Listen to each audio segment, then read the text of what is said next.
Dear electronics students, power amplifier के series में आपका फिर से स्वागत है। और आज के टॉपिक में हम डिस्कस करेंगे class B amplifiers. And before I start the discussion on class B amplifier, मैं आपको बता दूं कि जो लास्ट के दो टॉपिक्स है, push pull amplifier as well as complementary symmetry amplifier, ये दोनों बेसिकली क्लास बी ऑपरेशन पे ही काम करते हैं। बस इनका जो सेटअप है, जो सर्किट कन्फिग्रेशन है, वो थोड़ा डिफरेंट होगा। ये इस टॉपिक पे हम एक्चुअली क्लास बी के ऑपरेशन को समझेंगे, रूडिमेंट्री कंडीशंस, किस तरह से ऑपरेट कर रहा है, क्या कंडीशन है बायसिंग की, क्या टाइप्स ऑफ डिस्टोर्शन या पावर इफिशिएंसी कैसी हो सकती है, ये इन जनरल हम समझेंगे।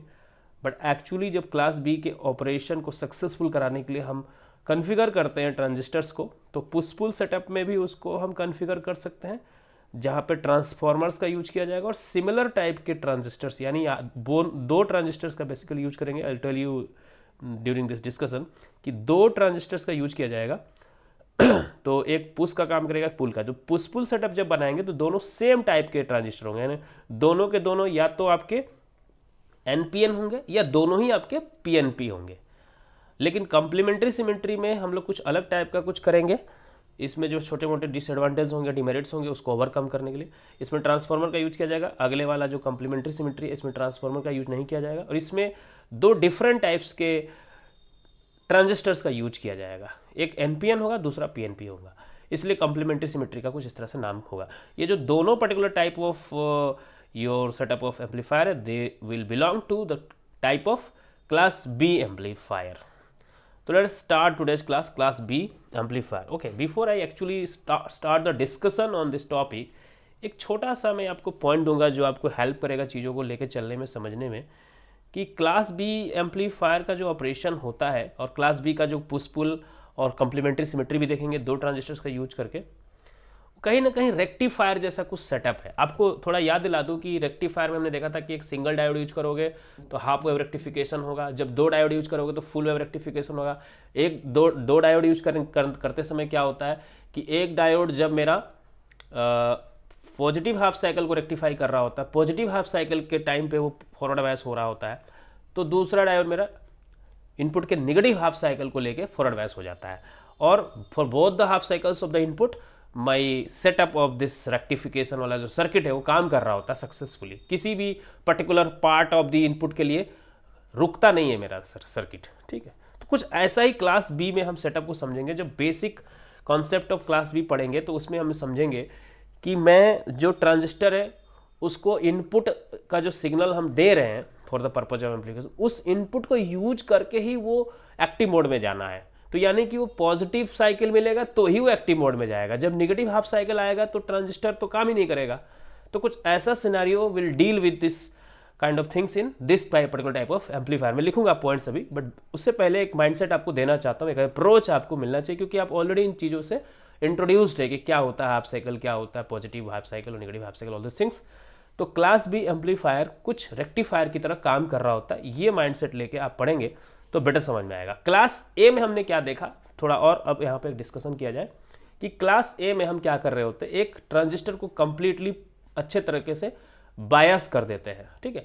हम लोग अपना वोल्टेज वगैरह दे रखे होते हैं, उसके कलेक्टर साइड को, उसके बेस को, जो रिक्वायरमेंट्स है उसको रिवर्स बायस करने के लिए, फिर बेस और एमीटर को अपना रिलेटिव बायसिंग करते हैं जो उसको फॉरवर्ड बायस करने के लिए जरूरी है। ये सारे सेटअप कर देते हैं। अब मैं इनपुट सिग्नल दूं या इनपुट सिग्नल अभी ना दूं, irrespective of the supply of my input, मेरा ट्रांजिस्टर एक्टिव मोड में काम कर रहा होता है अच्छा खासा। ऑलरेडी एक कांस्टेंट डीसी का कलेक्टर करंट फ्लो कर रहा होता है, obviously base current as well and emitter current as well, but collector current मेरा कंसर्न है, इसलिए कलेक्टर करंट पे मैं बार बार बात करूंगा। तो collector current irrespective of the input flow कर रहा होता है, कहाँ पे, in the setup of class A amplifier में कर रहा होता है।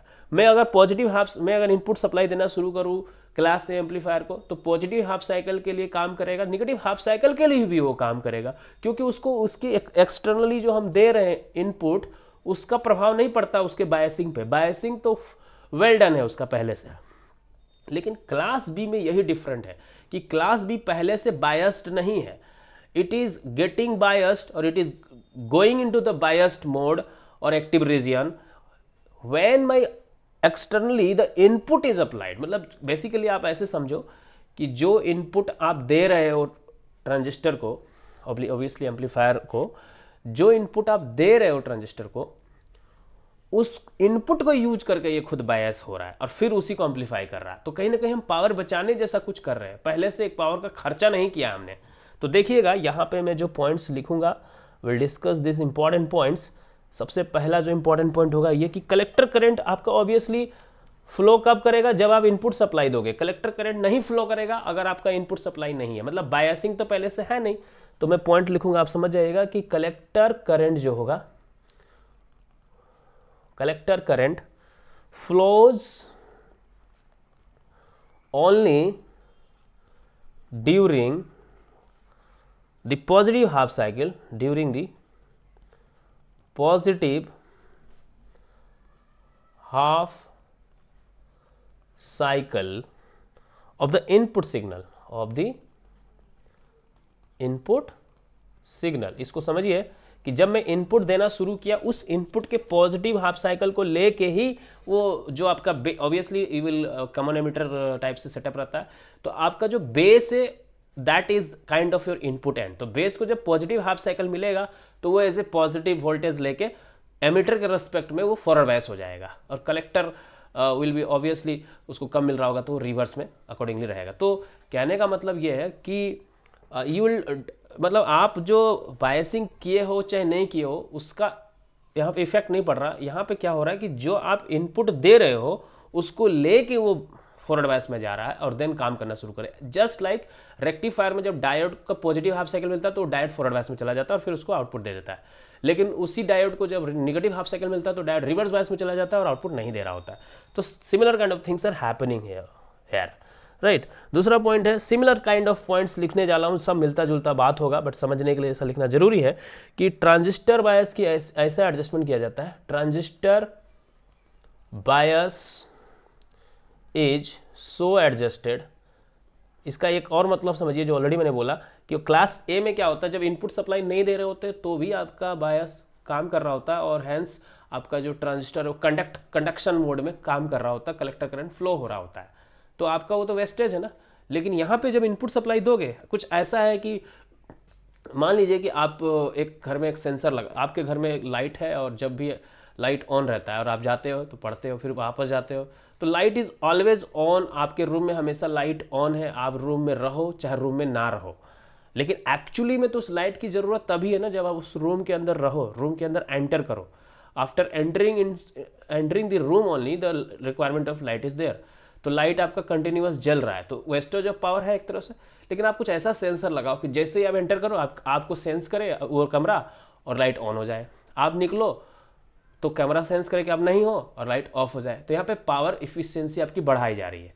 सम ऐसा ही कुछ सोच के समझिए इस बात को कि उस एम्पलीफायर में जब इनपुट दोगे तो वो बायस हो जाएगा और काम करने लगेगा और आउटपुट देने लगेगा। लेकिन आप इनपुट सप्लाई नहीं दोगे तो उसका सेटअप बायसिंग ऐसा करके रखा गया है कि आप इनपुट सप्लाई नहीं दोगे तो कट ऑफ मोड में चला जाएगा, और कट ऑफ मोड में होने की वजह से वो काम नहीं कर रहा होगा। तो some similar kind of things are happening.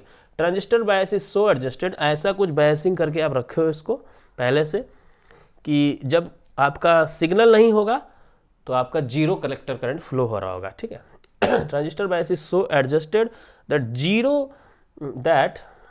That आपका सिग्नल अगर जीरो है, मतलब इनपुट सिग्नल अगर जीरो है, यानी कि जीरो सिग्नल का अगर कंडीशन है तो जीरो सिग्नल में collector current is also zero. That zero signal during, ऐसा सिंपल लिख देता हूँ मैं आपको, ड्यूरिंग जीरो सिग्नल मतलब ऑब्वियसली इनपुट की बात कर रहा है। जीरो सिग्नल मतलब इनपुट का जब सिग्नल जीरो होगा, excuse me, during zero input signal your collector current is also zero. Collector current भी आपका जीरो हो जाएगा, कलेक्टर करंट इज जीरो। ये समझ लीजिए, बहुत सिंपल बात है कि आप जब इनपुट ही नहीं दे रहे तो कलेक्टर करंट आपको क्यों चाहिए, नहीं चाहिए, तो ऐसा कुछ कंडीशनिंग करनी पड़ेगी। यानी कि बायसिंग आपकी जो भी है कि नहीं है, that is not my point, but my point is that biasing ऐसी है, ऐसा एडजस्टमेंट कर रखा आपने उस ट्रांजिस्टर के साथ कि इनपुट सिग्नल के जाने पर ही आपका जो भी कंडीशन ऑफ एक्टिव मोड होता है या एम्प्लीफिकेशन मोड होता है, रीजन होता है, वो अराइव करेगा, ठीक है। आई थिंक इट्स क्लियर, ठीक है। तो इस बात को मैं सोच रहा हूँ आपको एक बार उसी बात को इसको डिस्क्राइब कर देता हूँ। ऑलरेडी आप समझ चुके हो, let me still describe, try to describe, कि मैं एक पॉइंट लिखने वाला हूँ कि इसका क्या मतलब है। इनपुट सिग्नल जब नहीं है या निगेटिव है तो भी क्या होगा, during positive half cycle, during positive half, already ये बात यहाँ भी लिखा था, ड्यूरिंग पॉजिटिव हाफ साइकिल के समय पे क्या होगा, आपका कलेक्टर करंट फ्लो करेगा। कलेक्टर करंट, शॉर्ट में आईसी भी लिख सकता था मैं, but collector current flows, collector current आपका फ्लो करेगा। लेकिन during negative half cycle collector current नहीं फ्लो करेगा। During negative half cycle collector current does not flow, collector current does not flow. Simple है ये बात, नो कलेक्टर करंट फ्लोज या does not flow, ठीक है। तीसरा नंबर पॉइंट, ओके ऑब्वियसली ये जो दो पॉइंट हमने अभी समझे वही पॉइंट है। इसका मैंने एक बात बताया कि कुछ ऐसा एडजस्टमेंट करना है कि जब आप इनपुट सिग्नल ना दो तो कट ऑफ में आपका रहे, यानी कि आपकी बायसिंग या जो आपने ऑपरेटिंग पॉइंट को फिक्स किया हुआ है वो एक तरह से कट ऑफ पे रखा हुआ है ऑलरेडी। जैसे क्लास ए में हमने क्या पढ़ा था कि उसको सेंटर ऑफ या middle of the load line में रखते थे, यानी कि आपको पॉजिटिव हाफ साइकिल मिले तो भी, नेगेटिव हाफ साइकिल मिले तो भी, कुछ ना मिले तो भी, ऑपरेटिंग पॉइंट आपका मिडिल में, मतलब अनअफेक्टेड है। Your IC is flowing continuously, नहीं रिक्वायरमेंट है फिर भी आईसी फ्लो कर रहा है। लेकिन यहाँ पे ऑन रिक्वायरमेंट है, यानी कि आपकी जो बायसिंग है वो इस तरह से है कि क्यू पॉइंट जो है, Q point is kept at cut off region, cut off पे रहेगा आपका। Q point is kept at cut off, simple है ये बात। ओके, अब कट ऑफ पे रखने की वजह से या इतनी सारी जो हमने बातें की उसकी वजह से क्या क्या होने वाला, पावर तो अच्छा खासा बचाओगे ऑब्वियसली आप, इसलिए पावर इफिशियंसी तो आपकी बेहतर होने वाली है। प्रोवाइड्स हायर पावर इफिशियंसी, कोई डाउट नहीं इसमें। कंपेरेटिवली हायर का मतलब क्लास ए से तो हायर ही देगा पावर, हायर पावर इफिशियंसी। हम देखेंगे इफिशियंसी, मैं आपको निकाल के दिखाऊंगा 78.5% के आसपास में निकाल के दिखाऊंगा आपको अभी, अच्छा खासा इफिशियंसी है ये, ठीक है। 5 नंबर, देखिए जब भी पावर इफिशियंसी बढ़ेगी आप कुछ कॉम्प्रोमाइज कर रहे हो। क्या कॉम्प्रोमाइज कर रहे हो, डिस्टोर्शन होने वाला है अब, तो डिस्टोर्शन होगा। और मैंने डिस्टोर्शन एंड पावर इफिशियंसी का एक टॉपिक कवर किया जिसमें मैंने आपको क्रॉस ओवर डिस्टोर्शन समझाया है, जो कि specially class B push pull या कम्प्लीमेंट्री सिमेट्री में होता है। तो ऑब्वियसली हम यहाँ पे क्लास बी का कोई स्पेसिफिक टाइप का अगर हम बात करें कि कौन सा एम्पलीफायर है तो बताना पड़ेगा that could be push pull amplifier और कुड बी कम्प्लीमेंट्री सिमेट्री। इन दोनों टाइपों में will deal with cross over distortion. Distortion होता है तो कन्फर्म है, और स्पेसिफिक टाइप ऑफ डिस्टोर्शन की बात करें तो क्रॉस ओवर डिस्टोर्शन। ये क्या होता है, you can refer my topic of distortion वाला चैप्टर कवर कर लेना आप।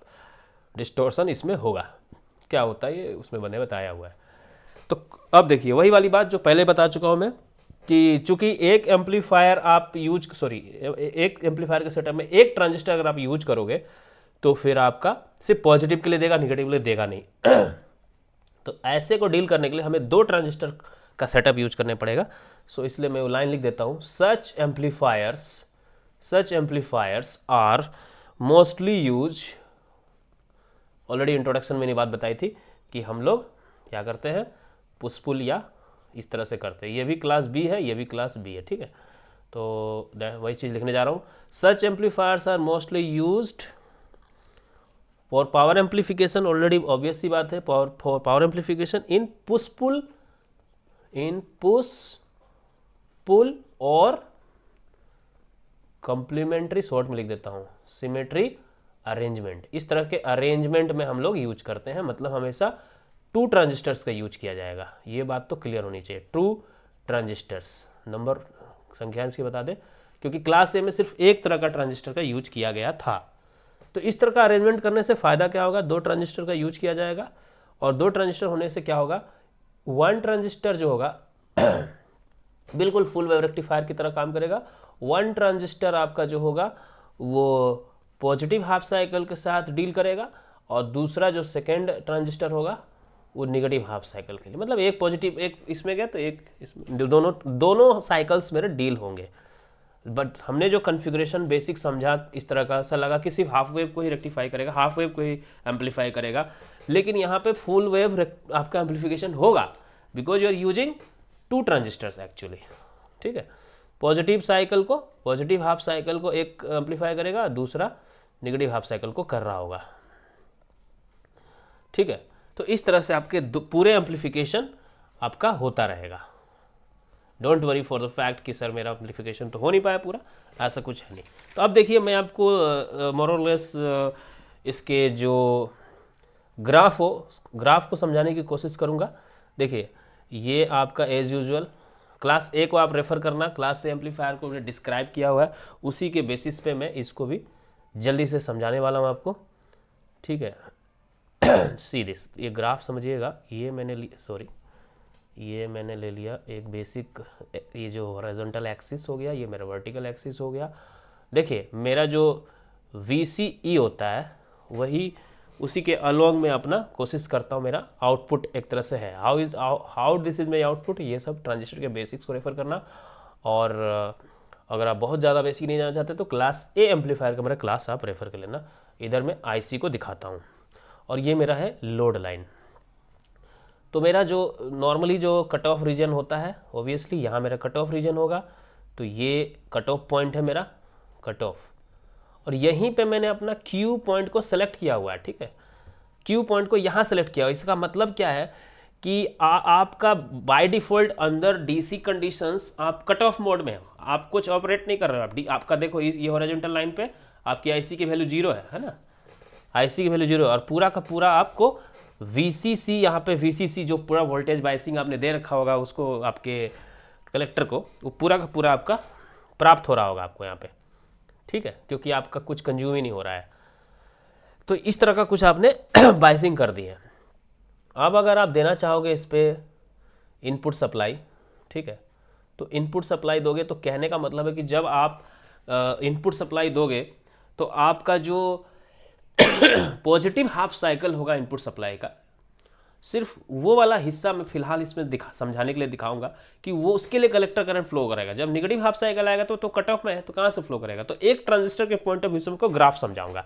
तो in order to just understand the graph will think of one transistor only. ठीक है, तो एक ट्रांजिस्टर क्या करेगा आपका गलती कि ये कलेक्टर करंट आपका ऐसे कुछ फ्लो होगा। ठीक है, हाफ साइकिल के लिए फ्लो हो गया। ठीक है, तो ये हाफ साइकिल के लिए फ्लो हुआ, निचला वाला हाफ साइकिल वो फ्लो ही नहीं करेगा क्योंकि आपका कट ऑफ में चला जाएगा, उतने के लिए पॉजिटिव हाफ साइकिल मिलते हैं, इतना फ्लो होगा। और इसी के लिए आपका जो है आपका जो VCEV उसी हिसाब से ड्रॉप होगा, जैसे जैसे ये बढ़ेगा वैसे वैसे ये घटेगा। तो इस तरह से आपको कुछ मिलेगा आपका। ठीक है, इसको मैं थोड़ा और बेटर बना देता हूँ, जो हम एक्सट्रीम पॉसिबिलिटी है वो लेके चलेंगे। तो इसीलिए कम से कम हम मान के चलेंगे कि मैक्सिमम भी अगर आप चलता है तो यहाँ तक जा सकता है आपका कलेक्टर करंट। ठीक है, थोड़ा सा टेढ़ा मेढ़ा हो जा रहा, मैक्सिमम आपका कलेक्टर करंट यहाँ तक जा सकता है। और आपका VCC के स्पेन में एक इस तरह से आपका इतने स्पेन का आपका फ्लो करेगा। तो इसका जो पीक होगा ये आपका पीक वैल्यू है ना, इतना पीक वैल्यू, ये ऑब्वियसली VM अगर मैक्सिमम बोलूँ तो वो VCC के बराबर ही होगा। ठीक है, और ये जो करंट आप फ्लो करा रहे हो, okay what ever the maximum value जो है होगा वो डिपेंड करेगा कुछ इसके एवरेजिंग पे, तो उसकी बात हम देखेंगे। तो कुछ इस तरह से फ्लो कर रहा होगा आपका the collector current as well as the output voltage will be getting like that in class B mode operation. But हम एक्चुअली 2 ट्रांजिस्टर्स का यूज करेंगे तो एक तरह से फुल वेव आपको मिल जाएगा, बट हम सिर्फ समझने के लिए we have to deal with this kind of graph. अब देखिए पावर इफिशियंसी को मैं निकालने की यहाँ से कोशिश करूँ, पावर इफिशियंसी को समझते हैं कि कैसे निकलेगा। देखिएगा पावर इफिशियंसी, राइट। तो पावर इफिशियंसी में 2 चीज़ें हमें जाननी पड़ती है। हम पावर इनपुट कितना खर्च कर रहे हैं तो वो DC हम निकालेंगे अभी, फिर पावर AC भी देखेंगे। तो पहले तो देखिए आपने ओबियसली एक बैटरी तो लगा रखा है, इसमें कोई डाउट नहीं है कि बैटरी आपने लगा रखी है। तो वोल्टेज तो आप देखिए पावर को हम लोग वोल्टेज इंटू इससे भी निकाल सकते हैं। बेसिक्स आपको रिमाइंड करा दूँ, पावर को voltage square divided by resistance से भी निकाल सकते हैं। ठीक है, तो ये बेसिक्स तो आपको हमेशा दिमाग में रखना है। I expect you know all this things. तो पावर आपका जो डीसी है, बैटरी आपने लगा रखी है वीसीसी की, तो वो तो वोल्टेज आप ले ही रहे हो। अब डिपेंड करता है कि करंट आप ले रहे हो कि नहीं कर रहे हो। आप कहोगे कि सर करंट तो हम ले ही नहीं रहे डीसी कंडीशन में, ऐसा नहीं है। देखिए इनिशियली जब आप इनपुट सिग्नल नहीं दे रहे होगे तब तो आप ऑब्वियसली आप डीसी का खर्चा नहीं कर रहे हो, लेकिन जब during your actual input supply आपका डीसी उस टाइम कंज्यूम हो रहा होगा, तो उस टाइम करंट फ्लो हो रहा होगा, तो उस टाइम जब करंट फ्लो हो रहा होगा तो जो करंट फ्लो हो रहा होगा उसका आपको डीसी वैल्यू लेना पड़ेगा। तो एक तरह से इस तरह से आपको सोचना पड़ेगा कि मेरा रेक्टिफाइड करंट फ्लो हो रहा है, तो रेक्टिफाइड करंट जो होता है उसका डीसी निकालने के लिए, और जब आप पुश पुल अरेंजमेंट यूज करोगे या कंप्लीमेंट्री सिमेट्री यूज करोगे तो ऑब्वियसली फुल वेव आपको मिलेगा। तो फुल वेव में आपको मैं रिमाइंड करा दूं कि कोई करंट है अगर, तो उस करंट का जो जब आपको डीसी वैल्यू निकालना होता है, जिसको कि आप एवरेज वैल्यू भी बोल सकते हो, डीसी वैल्यू एवरेज वैल्यू, उसमें क्या होता है कि जो करंट आप मैक्सिमम फ्लो करा सकते हो, ठीक है, जो करंट आप मैक्सिमम फ्लो करा सकते हो, मतलब मैक्सिमम का पाई डिवाइडेड बाई 2, ये वैल्यू होता है आपका डीसी वैल्यू। तो यहाँ पे आप इनिशियली डीसी में जीरो करंट फ्लो रहा, no doubt, but during your supply of this input your current starts flowing, and though during that flow of collector current your DC consumption is also happening, so you have to account this DC value like average value, और average का formula ये होता है। तो इसीलिए यहाँ पे आप जो IM फ्लो करा रहे हो DC का, मैं पहले तो ऐसे लिख देता हूँ कि जो आप IC फ्लो कराओगे, एक्चुअली मुझे कैपिटल्स ही यूज करने चाहिए, जो आप the IC what will flow उसका आप डीसी वैल्यू लोगे। डीसी का मतलब एवरेज वैल्यू लोगे, एवरेज वैल्यू का मतलब ये वैल्यू लोगे। तो मैं बता दूं कि ये तो वीसीसी होगा ही, ये जो वैल्यू होगा अब मैं बता दूं कि ये जो मैक्सिमम जो है वो कहाँ तक जाएगा। मैक्सिमम करंट आपका याद दिला दूं कि वीसीसी डिवाइडेड बाई आरसी है ना, वीसीसी बाई आरसी ही जाता है ऑब्वियसली। तो यही आपका मैक्सिमम करंट है, और इसी करंट का अगर आप डीसी वैल्यू निकालो, इसकी डीसी वैल्यू निकालो, एवरेज वैल्यू निकालो, एक ही बात है, तो हो जाएगा VCC डिवाइडेड बाई RC, इसी का डिवाइडेड बाई पाई बाई 2 है ना, यही होगा डिवाइडेड बाई पाई बाई 2, और तो कुछ होगा नहीं। तो यही मैं लिखने वाला हूँ, तो इसी की वैल्यू में लिखने वाला हूँ VCC डिवाइडेड बाई RC, ये तो हो गया मैक्सिमम करंट। अब इसको डिवाइड करना है आपको डिवाइडेड बाई पाई बाई 2 से, तो वो 2 मैं ऊपर लिख देता हूँ कहीं, तो 2 यहाँ लिख देता हूँ, ठीक है। I hope this mathematics is very much clear to you. इस फार्मूला से आए आप रेक्टिफायर का फुल वेव का जो डीसी वैल्यू होता है वो चेक कर लेना, यही होता है।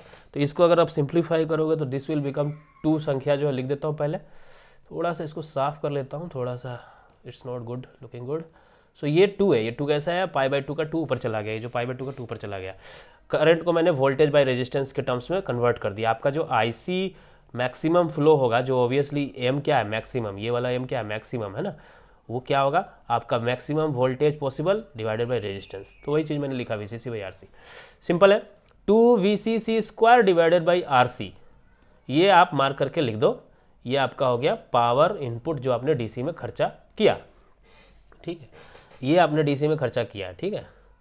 ऐसे नहीं लगेगा कि खर्चा हो रहा, क्योंकि आप बोलोगे कि सर ये तो कट ऑफ में था, कट ऑफ में था, लेकिन सब जब फ्लो करने लगा तब तो DC यूज कर रहा ना, ये वही वाला है, ठीक। अब मैं निकालूंगा पावर AC, ठीक है, अब मैं पावर AC निकालता हूँ।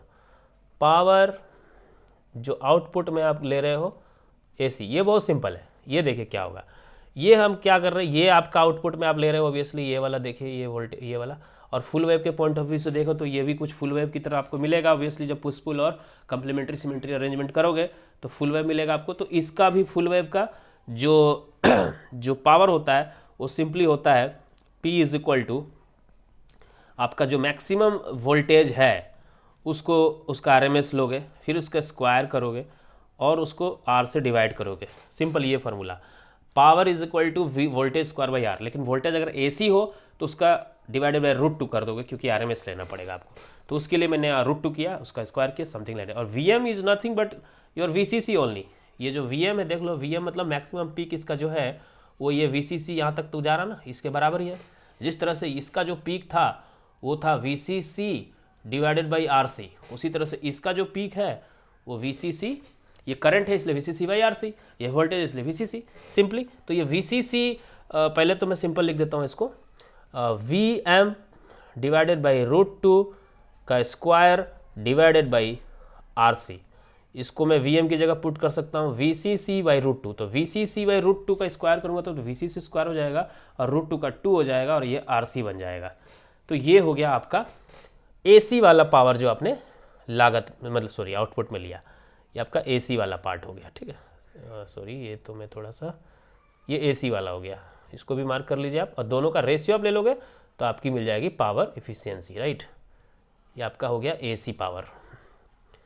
आपने DC पावर कैसे निकाला जरूर समझे, AC पावर कैसे निकाला, ये दोनों अगर आप समझते हो तो आपका एनालिसिस कंप्लीट है। ठीक, और you understood the graph as well, I hope so.